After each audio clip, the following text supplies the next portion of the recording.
Bienvenida a La Revolución Madre, el podcast de las madres conscientes. Un espacio de encuentro, tribu y acompañamiento por nosotras, María García y Elena Pajuelo, Matronas cerca de ti. Cada día acompañamos a mujeres en sus embarazos, pospartos y búsquedas de embarazo. Y también queremos acompañarte a ti en este camino tan nuevo, desconocido y del que se necesita más voz, más información y sobre todo más acompañamiento.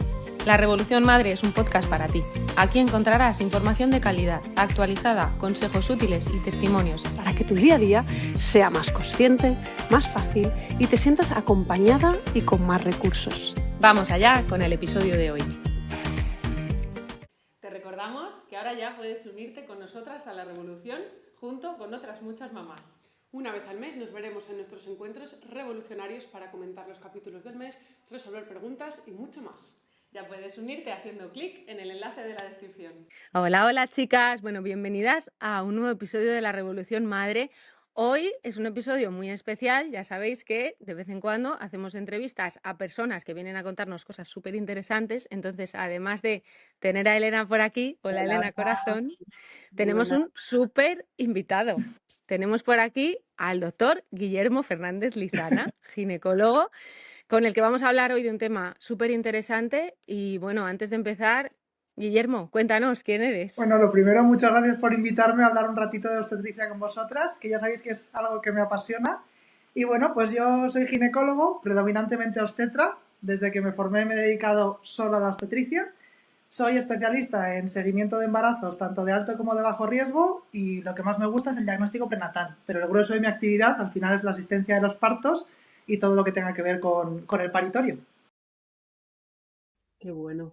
Cómo nos gusta tener hoy a un ginecólogo, porque es verdad que muchas veces, ¿no?, las mujeres nos preguntan, primero, que a veces tienen miedo al papel del ginecólogo en el parto, ¿no?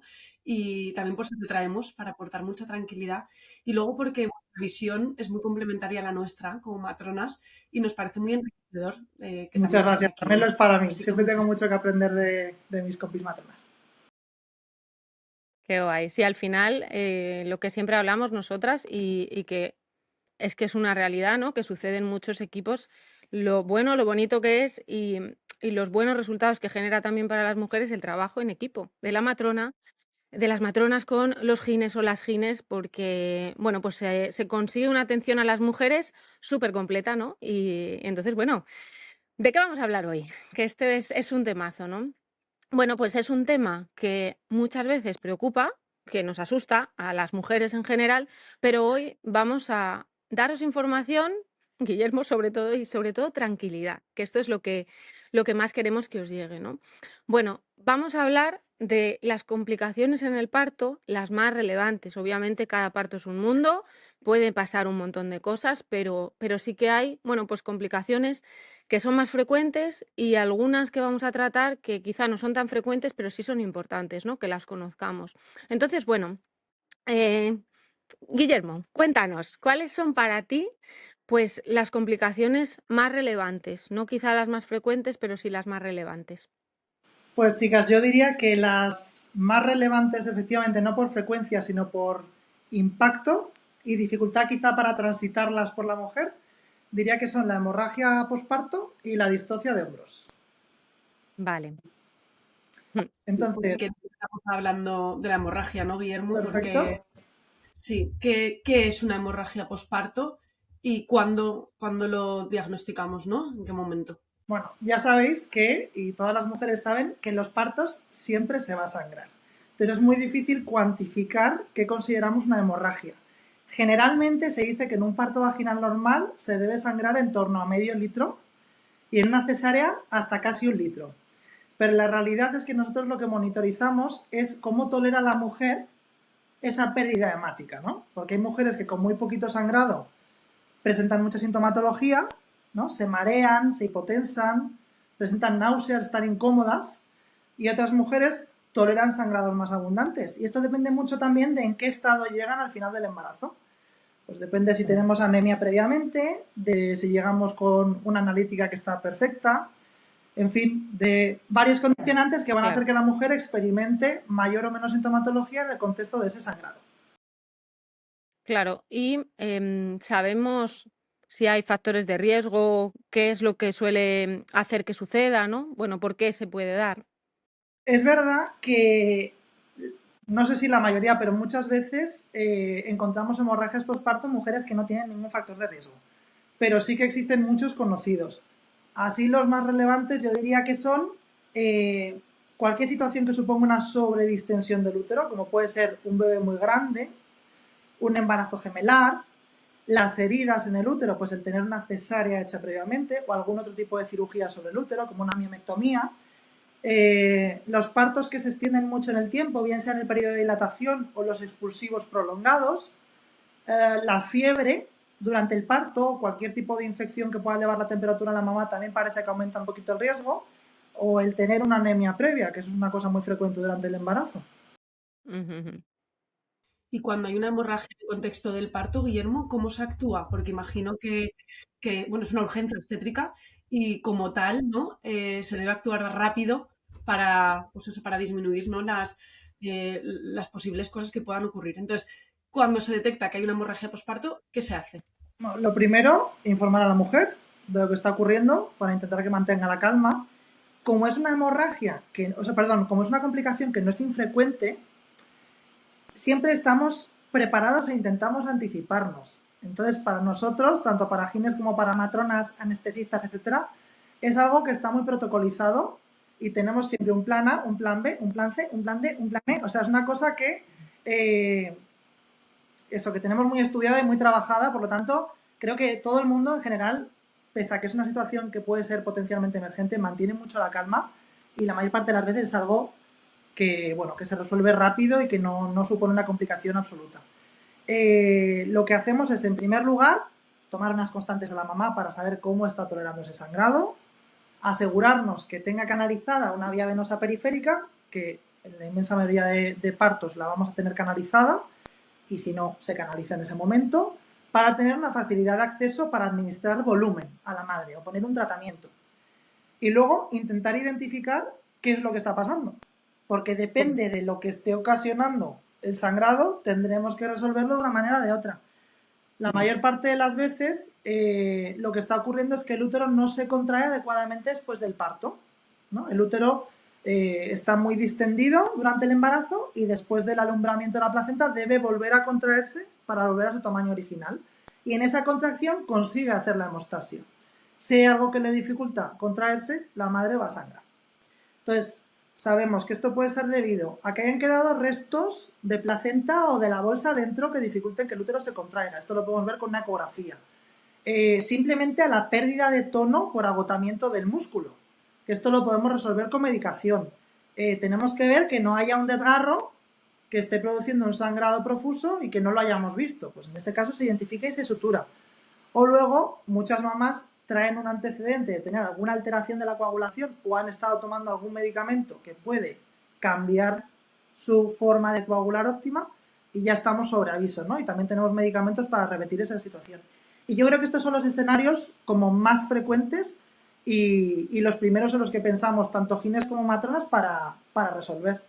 Totalmente, totalmente. Yo creo que aquí lo que os queremos transmitir, no a las mujeres, es que veáis que, bueno, que una hemorragia posparto se puede dar, podemos no esperarla porque no haya ningún factor de riesgo, pero se maneja de forma súper clara, trabajamos en equipo, todo el mundo tiene muy claro lo que hay que hacer y se maneja. Y todos igual, Sí, además, yo creo. todos igual en todas las partes, los sitios Sí. donde hemos trabajado. Entonces, bueno, pues es una complicación que se suele resolver con éxito y rápido, ¿vale? Sí, Exacto. sí que hay veces que puede llegar a complicarse un poquito más, ¿no? Y podemos llegar a, bueno, pues necesitar ir a quirófano y demás, son las menos veces, pero sobre todo os queríamos transmitir esto, ¿no? Que os llegue, que puede suceder, pero que se suele manejar en la gran mayoría de los casos con rapidez y con éxito.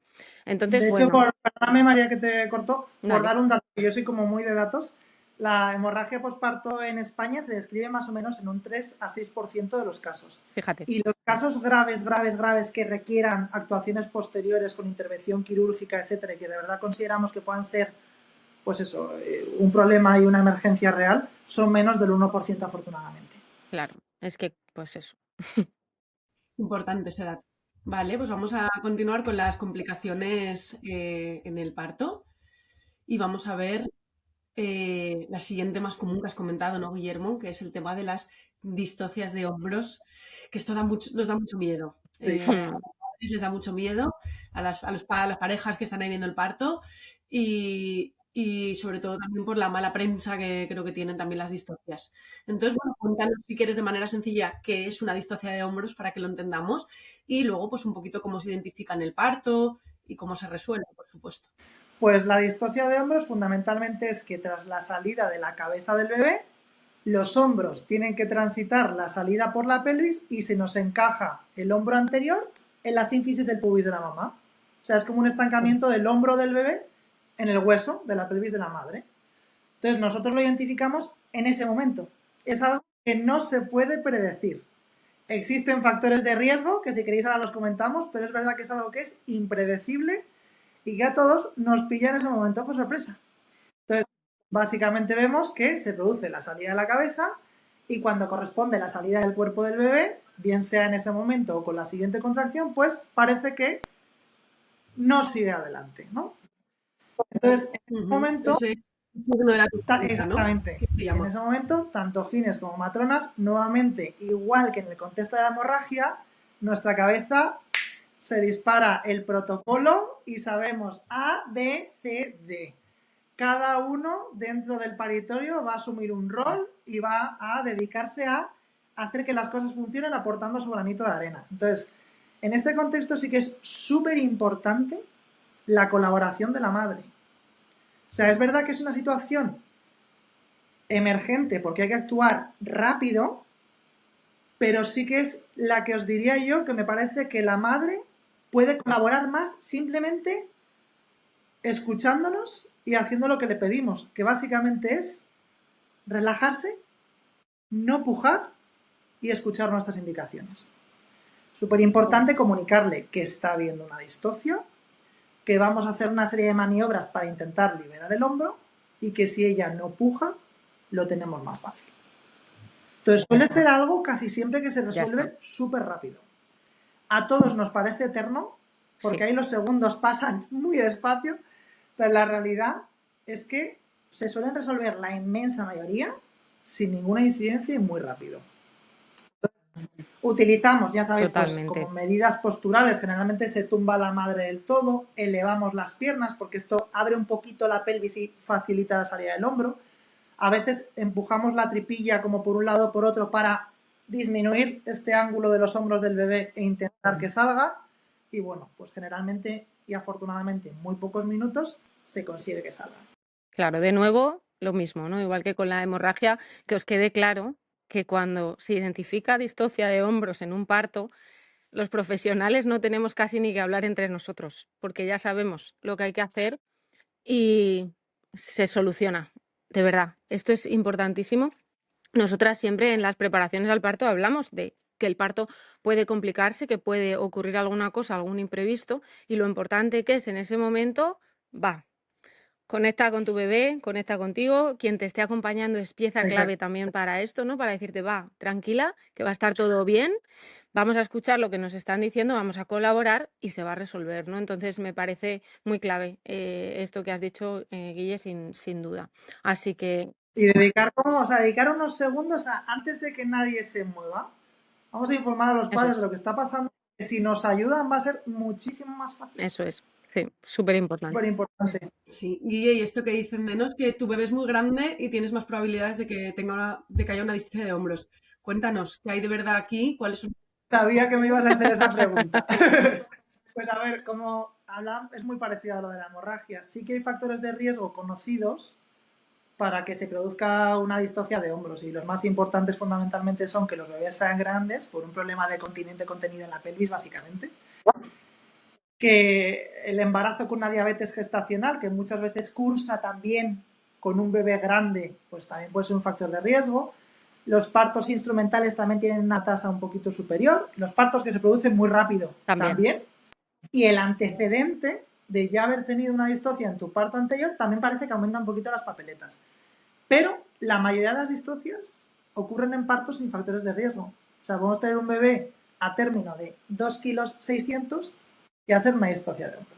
Y Por eso sorpresa. decimos que es impredecible y a todos nos pilla un poco por sorpresa, pero es algo que siempre estamos súper atentos tras la salida de cabeza para decir, típico comentario, ¿no? Ya viene el hombro, ya viene el hombro. Siempre se escucha ese comentario y ya es como tranquilidad absoluta porque ya Sí. hemos descartado la distocia, ¿no? Eso es. Bueno, qué bien. ¿Datos tenemos de distocia? Pues sí, la verdad, en España está reportado más o menos en un 1 a 2% de los partos. Claro. Sí que Bueno, es verdad que es algo que es un poco difícil de cuantificar porque no todos los hospitales registran todas las distocias y muchas están o sobrediagnosticadas porque no hemos esperado suficiente para que salga ya. al hombro o infradiagnosticadas. Entonces, bueno, los Ya. datos son ahí un poco tal, pero bueno, yo creo que cualquiera de los que trabajamos en un paritorio sí que estaríamos de acuerdo con decir que un 1 o 2% es Sí. una cifra bastante razonable. Totalmente, sí. Yo creo que estamos por lo menos los tres aquí presentes de acuerdo en que, bueno, lo hemos vivido, pero no es algo súper frecuente.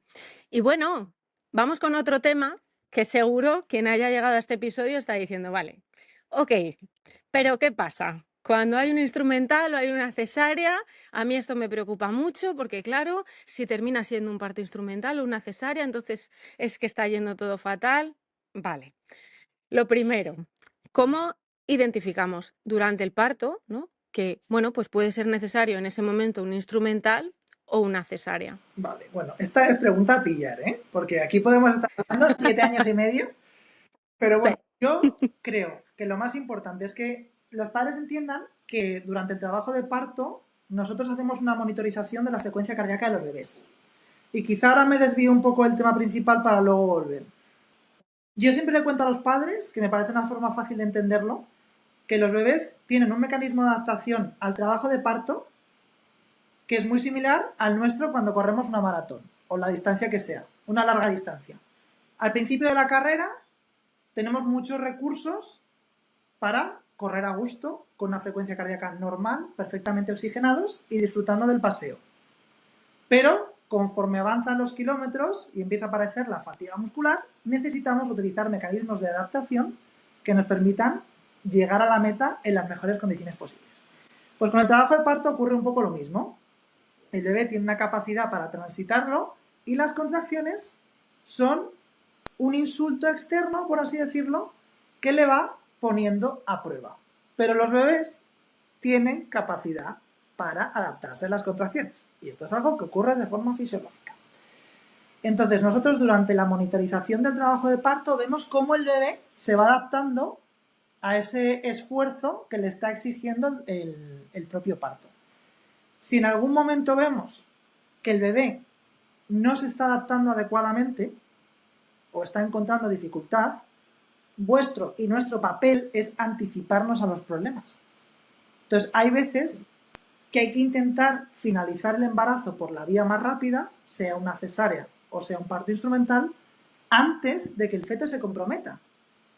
Y nosotros tenemos esa capacidad de reconocer patrones en el monitor y de alguna manera intentar anticiparnos. Es verdad que el monitor no es mágico y nos equivocamos tanto en falsos positivos como en falsos negativos. O sea, a veces indicamos un parto instrumental o una cesárea a un bebé que no lo necesitaba y a veces no se lo hacemos a quien sí. Y esto es una realidad. Pero la inmensa mayoría de las veces creo que hacemos una lectura bastante adecuada del monitor, del registro cardiotacográfico, y que bueno, lo que hacemos es intentar garantizar el bienestar materno y fetal, o sea que es una ayuda. Entonces no creo que la lectura sea que la cesárea o el parto instrumental es un fracaso del parto, sino una ayuda para el bebé en un momento que lo puede estar necesitando. Porque oye, estamos diciendo que los bebés se adaptan de forma fisiológica al parto, por supuesto que sí, pero también pueden aparecer accidentes mayores durante el parto y complicaciones que hagan que esa exigencia es demasiada, ¿no? O sea, puede haber un desprendimiento de la placenta, puede haber un prolapso del cordón, puede haber una rotura uterina. O sea, hay una serie de circunstancias que le dificultan transitar el parto al bebé. Y ahí es cuando le tenemos que ayudar. Por supuesto, otras veces es nuestra culpa.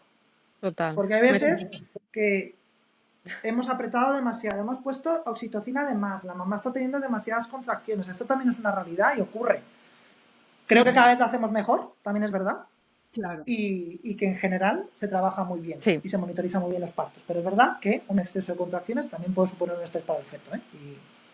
A ver, Claro, yo creo que sí que es muy importante hacer llegar la idea de que no es porque sí, ¿no? Sino que hay un seguimiento durante todo el parto por parte de todos los profesionales, que hay un indicador clave que es cómo está ese bebé y que la obstetricia no hay blancos o negros, no hay 100% seguro, sí que podemos hacer cosas durante el parto para ver si hacemos esto, hacemos lo otro, pero sobre todo hacer llegar la idea de que no es una decisión ¡hala! Porque sí, vamos a hacer un instrumental, sino que normalmente cuando un parto acaba en instrumental o cesáreas, el bebé ha ido dando señales, salvo que ocurra algo como lo que acabas de comentar, ¿no? Un desprendimiento de placenta que nadie se espera y por supuesto hay que actuar rápido, pero en la gran mayoría de los partos que no terminan siendo fisiológicos, vaginales fisiológicos, nos estamos dando cuenta, ¿no? De que algo está sucediendo. Entonces, eso es importante también de cara a la tranquilidad de las familias, porque se os va a ir informando de todo. Esto para mí es muy importante. sí, yo creo que muchas veces con el tema de la bradicardia, ¿no? Que es como la palabra clave, se genera como un escenario en la cabeza de las personas de, como en las películas, ¿no? Bradicardia, todo el mundo corriendo por el pasillo, para arriba, para abajo. Como tú dices, hay veces que hay que correr. Pero incluso aunque haya que correr, se tienen 2 minutos para explicar a los padres, pasa esto, vamos a hacer esto, te vamos a ayudar, vamos a estar con vosotros, no os vamos a soltar de la mano y vamos a intentar garantizar que tú y tu bebé estéis bien, ¿no? O sea, y esos 10 segundos de conversación arreglan una vivencia. Entonces, incluso en un escenario emergente, es muy fácil que todo el mundo mantenga la calma. Pese a que, ojo, o sea, a veces se pasa mal, tanto los profesionales como los padres. Pero como tú dices, María, que me parece un mensaje importantísimo, la mayor parte de las veces nos podemos anticipar a que eso está ocurriendo y se puede ir informando a los padres, oye, está pasando esto, está pasando lo otro. Vamos a probar con medidas posturales, ¿no? Lo típico de poner a la mujer en cuadrupedia, rotar a un lado, rotar al otro, a ver si el bebé se acomoda un poquito mejor. Vamos a probar en caso de que estemos induciendo un parto y estemos con oxitocina, a parar un rato, vamos a ir hacia atrás, vamos a dejarle adaptarse y volvemos a retomar. O incluso podemos llegar a poner fármacos que directamente inhiben las contracciones para decir, vamos a hacer un periodo de lavado aquí, que este bebé se encuentre bien y luego volvemos a retomarlo. O sea que suele ser un proceso, ¿no? No una cosa aguda. Sí, esto es súper importante. Y luego también algo importante es explicar a la mujer lo que va a sentir y lo que va a ocurrir en los siguientes momentos, ¿no? Porque igual están solas en el paritorio con la matrona y de repente entra el gine, el residente, el auxiliar, el celador, el pediatra y la pareja sobre todo, porque la mujer a veces está que todavía no le ha dado tiempo, se asustan, ¿no? Entonces, anticipar, ¿no? Explicar, oye, va a entrar mucha gente, no te agobies, esto va a ser muy intenso, pero va a ser poco tiempo, ¿no? Y todas estas personas están aquí para garantizar tu bienestar y el de tu bebé, ¿no? Porque a veces esto es como muy, muy abrumador. También el papel nuestro de la matrona es un poco ese, ¿no? Que la mujer mantenga ahí la calma. Conciliador con todo el mundo. O sea, es verdad Total. que es algo simple y pues muchas veces lo hacemos mal y lo reconozco el primero, ¿eh? Que a veces identificas una complicación, quieres actuar muy rápido y te olvidas de lo básico. Es decirle, oye, mira, pues es que van a pasar estas 2 personas que no están pasando por ahí por el pasillo. Es que les vamos a llamar porque necesito que haya un neonatólogo para que esté aquí antes de que nazca tu bebé, para que desde el segundo 1 le pueda valorar. Va a haber aquí un anestesista porque necesito que, si voy a hacer un parto instrumental, no experimentes nada de dolor. Y él nos va a ayudar a que lo hagamos con seguridad y que tú tengas una buena experiencia.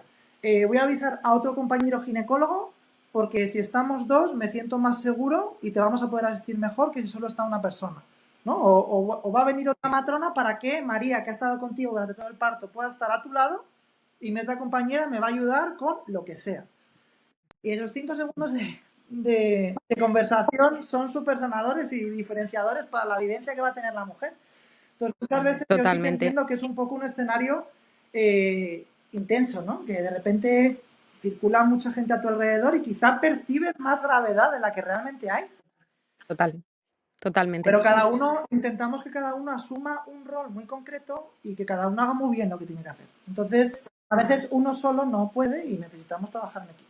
Sí, y además también me venía escuchándote la importancia que tiene de que, aunque en ese momento las cosas pasan rápido y a lo mejor te han dado una explicación, va a pasar esto, esto y lo otro, y es un poco como, confía, confía en los profesionales que te están acompañando y después, por supuesto, pide que se te explique lo que ha pasado sin... Sí, o pregunta en el Eso momento, es. pregunta, oye, Sí, esto no me ha quedado claro, tal, y sí, ya está, o sea, sí, es importantísimo esto, el tener claro, ¿vale? Pero, ¿qué sucede y qué ha sucedido, ¿no? También para luego la vivencia del posparto, ¿no? Sobre todo cuando ha habido un parto que sea complicado, el tener la paz y la tranquilidad de saber que se actuó como había que actuar porque pasaba esto, esto y lo otro, ¿no? Muchas veces luego hay mujeres que se quedan mal, que están con un posparto complicado porque piensan que no se actuó como se debía, que no se las informó. Entonces, bueno, mira que la entrevista es para hablar de las complicaciones en el parto. Estamos hablando de este tema que es que, bueno, pues para nosotras también es fundamental.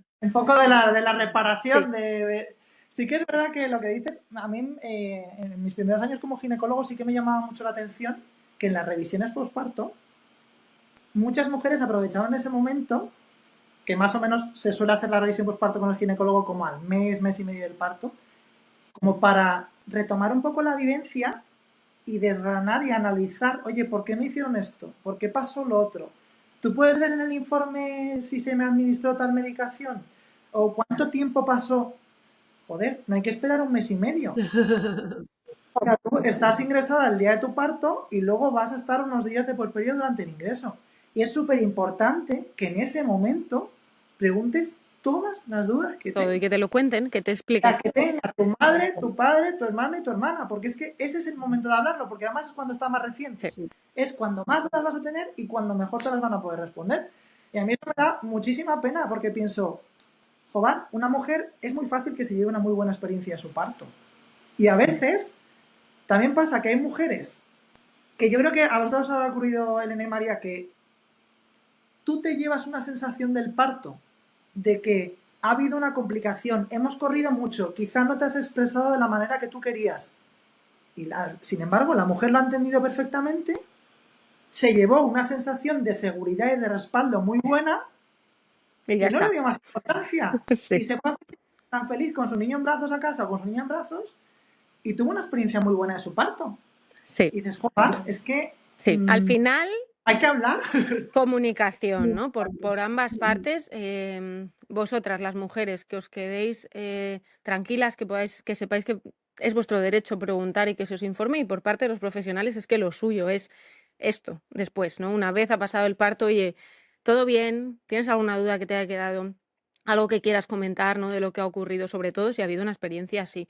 Entonces, bueno, me parece clave. Bueno, hemos hablado de la hemorragia, distocia, tema de instrumental y cesárea. Ha salido por ahí también la bradicardia, que es algo lo que más nos preocupa. Es, uy, de repente va a haber una bradicardia, vamos a salir corriendo. Ya sabemos que no, que nos lo has explicado súper bien. Nos queda un tema que suele preocupar bastante. Y yo creo que es, digamos, el primero, por el que quizá más las mujeres nos preguntan, ¿no? Oye, el tema de los desgarros, a mí me da mucho miedo porque, claro, ¿qué pasa, no? ¿Hay alguna forma de prevenirlo? ¿Cuáles son las cifras? ¿La episiotomía? Aquí hay, bueno, es un tema, creo que, bueno, pues para tratar con mucho cariño, pero que yo creo que os va a tranquilizar. Sí, 100%. O sea, Cuéntanos. ahora sí que sí, me siento muy cómodo para tranquilizar. Es verdad que al contrario que las otras complicaciones, es verdad que los desgarros están súper a la orden del día. O sea, la realidad es que más o menos, depende de mil factores, pero más o menos, yo diría que la mitad, aunque creo que en las series de literatura dicen un 60%, incluso 70%, de mujeres van a experimentar un desgarro durante su parto. ¿Qué pasa? Que los desgarros no son blancos o negros, ¿no? Hay una escala de grises. Hay los que llamamos de primer grado, de segundo grado, de tercer grado y de cuarto grado. Que a grandes rasgos, para que las mujeres lo sepan, un desgarro de primer grado, que son los más frecuentes y los menos peligrosos, Eso. afectan solo a la piel y a la mucosa de la vagina. Entonces, yo siempre le digo a las mujeres que ese tipo de desgarros es como cuando te caes al suelo y apoyas las manos y te pegas un raspón. Entonces, son heriditas superficiales que prácticamente, aunque no hagamos nada, van a curar solas. Que escuecen y que si las podemos corregir, van a doler menos y van a curar antes, fundamentalmente, ¿no? Por eso hay que tratarlas. Pero que son desgarros que aparecen de forma fisiológica como un mecanismo de adaptación de la vagina y del canal del parto a un momento de sobredistensión para el que no ha estado entrenado antes. Entonces es que, pues, bueno, tiene una capacidad de distensión X y a veces para aumentar un poquito ese espacio se desgarra un poquito, pero una capa muy superficial. Y estos son la inmensa mayoría. Luego los de segundo grado van un poco más profundos y afectan a la musculatura del perineo, pero realmente sigue siendo un plano superficial de un músculo que se sutura fácilmente, que se repara perfectamente y que generalmente no deja ningún tipo de secuela. Y los que sí que nos preocupan, pero afortunadamente son muy poco frecuentes, son los de tercer y cuarto grado. Los de tercer grado afectan al músculo que llamamos elevador del ano y los de cuarto grado directamente son desgarros que llegan a la mucosa del recto, del ano, del compartimento posterior. Entonces, esto sí que requieren de una identificación, que es lo más importante. Si lo identificas, lo vas a suturar y si lo suturas, se va a curar. Pero sí que es verdad que en este tipo de desgarros también añadimos algunas medidas preventivas para evitar complicaciones y optimizar la recuperación, como ponerle antibiótico a las mamás, asegurarnos que después tengan una dieta que facilite un tránsito intestinal que, bueno, pues les permita no necesitar hacer demasiado esfuerzo para ir al baño. Aconsejamos programas de rehabilitación de suelo pélvico con gine y con fisioterapia. En fin, que hay muchos recursos para tener el mejor resultado posible, pero los desgarros de tercer y cuarto grado son menos frecuentes de lejos que los de primer y segundo grado. Eso es una realidad.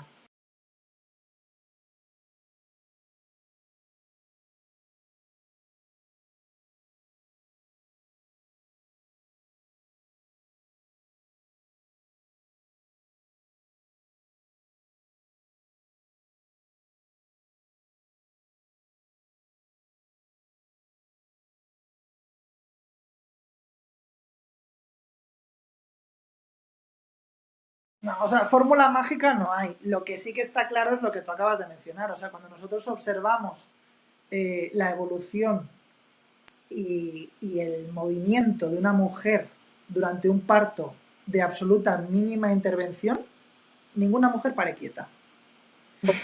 Y además es que saben lo que tienen que hacer. O sea, cada mujer tiene un patrón de movimiento diferente en función de cómo se coloca su bebé, que va buscando el camino y ella sabe cómo ayudarle.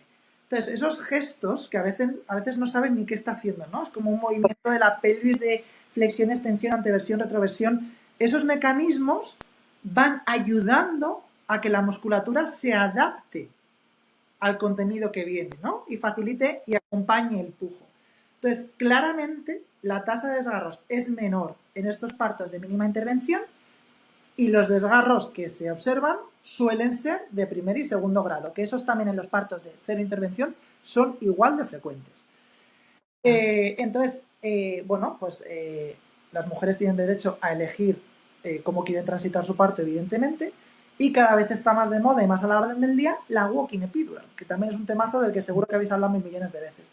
Pero estas epidurales nos facilitan mucho el trabajo en ese sentido para favorecer el movimiento de las mujeres y si transitan mucho dolor, no están cómodas y necesitamos reforzar más, vosotras hacéis un trabajo de biomecánica impresionante y aunque ellas de forma autónoma no tengan esa capacidad de movimiento, les vais pues utilizando el fitball, haciendo cuadrupedia, utilizando lo que llamamos el cacahuete, los decúbitos laterales, las liberaciones, en fin, un montón de mecanismos que vosotras conocéis y que anticipáis lo que el feto va necesitando según la exploración y contribuís muchísimo a disminuir esa tasa de desgarro.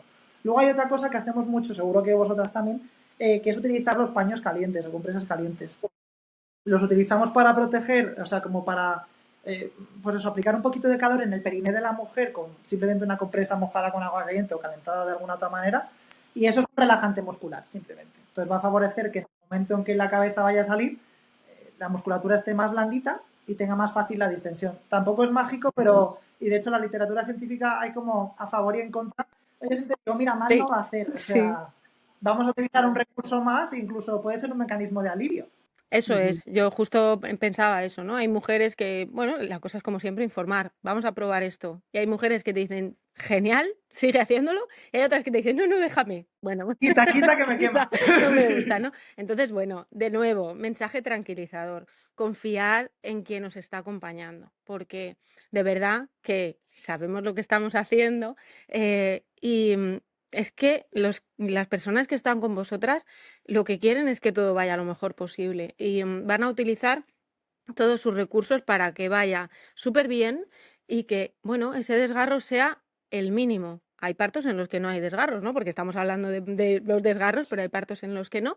Y que os quedéis con la idea de que en los que los hay, los más frecuentes son los menos graves, que se recuperan súper bien, y estos otros que son más graves son muy infrecuentes y cuando se dan, se reparan, que ahí entran sobre todo los gines, que lo hacen súper bien, y después hay un protocolo de recuperación, que esto es muy importante. Si no se os ofrece en el centro en el que deis a luz y habéis tenido un desgarro de tercer o cuarto grado, que os informéis bien, que pidáis ese seguimiento, sino en otro lugar, que vayáis a fisio, que os hagan eso, esas evaluaciones posteriores, porque son súper importantes para la recuperación y de verdad que te recuperas, que esto es lo más importante. Y lo más importante, en realidad, nosotros siempre decimos, lo importante es identificarlo, porque nadie lo va a dejar sin reparar. Y la mujer se va a recuperar y va a sanar. El problema es cuando no los ves, piensas que es un desgarro, de grado menor y dejas de hacer una reparación técnica como correspondería a un grado 3. Eso es.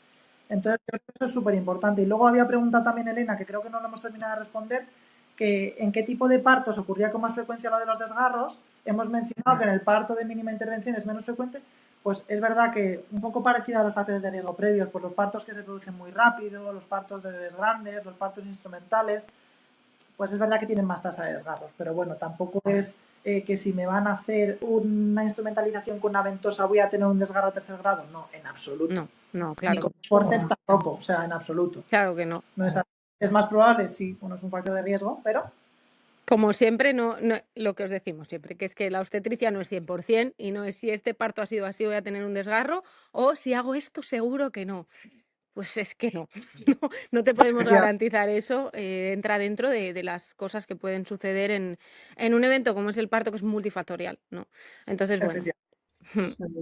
Sí, yo creo que lo más importante de tenerte aquí hoy, Guillermo, es tranquilizar a las mujeres, quitarles ese miedo, ¿no? Porque a veces ven al gine entrar por el paritorio y dicen, vale, aquí va a pasar algo, ¿no? Entonces, sí, yo creo que existe un poco esa concepción porque creo que cada vez, o sea, está evolucionando mucho nuestra profesión y yo creo que cada vez trabajamos más de la mano y tenemos un trabajo que quizás se solapa un poco más lo que hacemos los unos y los otros. Antes sí que estaba como mucho más diferenciado. Yo creo que, bueno, cada vez estamos un poco más alineados, lo cual es absolutamente positivo. Y bueno, yo creo que cada vez los gines estamos más presentes, pero desde un punto de vista muy positivo. Sí, no tanto para actuar porque hay una urgencia, sino, oye, estoy aquí, ¿no? Exactamente. Si pasa algo... Esa es mi sensación. Sí, soy la persona que te va a ayudar si pasa algo, pero tranquila, no soy un ogro ni nada de esto, sino que simplemente soy alguien más del equipo, ¿no? Que formamos todos. Entonces, bueno, así para terminar, nos gustaría mucho, pues bueno, que mandaras un mensaje, ¿no? Pues a lo mejor 3 ideas clave o algo, lo que tú quieras decir, consejos, ¿no? Para las mujeres, cómo pueden mantenerse tranquilas y seguras si surge una complicación durante un parto, ¿no? ¿Qué le dirías tú? Bueno, lo de las 3 ideas me parece buena forma de afrontarlo.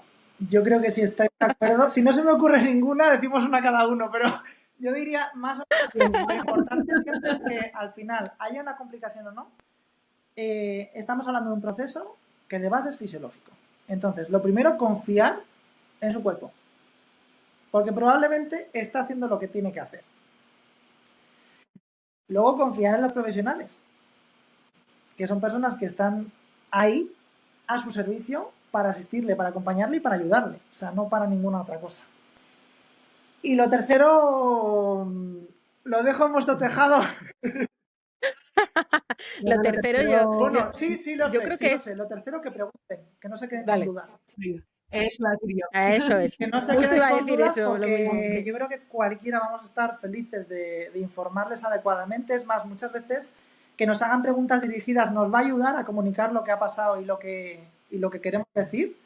Y es fundamental, vamos, o sea, para eso estamos. Confianza en vosotras, confianza en quien os acompaña y esa confianza para poder preguntar y poder expresaros, porque es que es vuestro derecho, ¿no? Y al final ayuda muchísimo bidireccionalmente a las dos partes, ¿no? Entonces, Sí, bueno, sí. pues Muchas Muy gracias. interesante, ¿eh? Este episodio. Gracias, Guille. Bueno, muchas gracias. Espero que os haya resultado interesante mi aportación. Sí. Bueno, muchas gracias por invitarme. He disfrutado este ratito. Me encanta hablar de obstetricia. Así que si alguna vez necesitáis alguna opinión con lo que sea, por favor, contad conmigo. Por supuesto. Espero haber llegado también a muchas madres y a muchos padres. Y bueno, que sois absolutamente impresionantes, que vuestro contenido me fascina y que cada vez más aprendo de las matronas que conozco y es maravilloso. Muchas gracias, Guille. Sí que ¿dónde te pueden encontrar? En redes, que todos estamos en redes, ¿no? ¿Cómo te llamas en Instagram? Pues en Instagram efectivamente tengo una cuenta que es @dr de doctor y mis apellidos, Fernández Lizana. Perfecto, Genial. pues por ahí podéis encontrarle porque, bueno, pues ya habéis visto que los gines no son mala gente, que a veces nos asusta Hombre, mucho. que yo soy un tipo majo, sí somos gente maja. Exacto, eso es. Así que Para muchísimas gracias. Para nosotras ha sido un placer. Para Eso mí es. también, millones de gracias. De Es corazón. una alegría contar con personas como tú. Y bueno, con esto despedimos el capítulo. Dejarnos vuestras dudas, preguntas por aquí si las necesitáis. Y gracias, Guillermo. Seguro que nos vemos pronto en otro. Muchísimas Sin gracias. duda. Muchas Un beso a todas. Un besito. Chao. Chao. Si te ha gustado el episodio, compártelo con esa persona a la que crees que le puede ayudar. Y también en redes sociales. No te olvides de mencionarnos. Podrás encontrarnos como La Revolución Madre y a nosotras como María García Matrona y como Actualidad Matrona. Nos encantará conectar contigo. Si quieres apoyar este podcast, déjanos estrellitas en la plataforma desde la que nos escuchas y nos vemos en el siguiente episodio.